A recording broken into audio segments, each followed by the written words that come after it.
Речи се една година по целосното пробивање на патот од местноста Мегдан до местото каде што се влеваат Бела и Црна река, наменет за пристап и користење на изградба на браната Речани, градежната оператива на Трансмет се уште работи на одредени сегменти во долниот дел на трасата.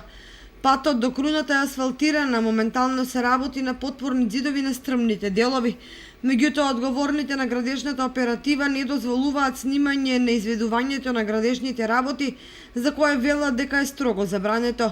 При денешната посета на пристапниот пат ни беше речено дека кога проектот ќе биде целосно завршен, телевизиите ќе бидат повикани да направат целосни снимки од патот вреден над 3 милиони евра.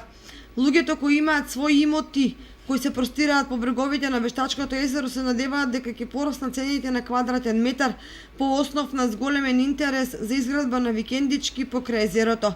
Браната ќе располага со чиста вода бидејќи низводно на Бела и Црна река нема индустријски капацитети и населби кои би ја загадиле.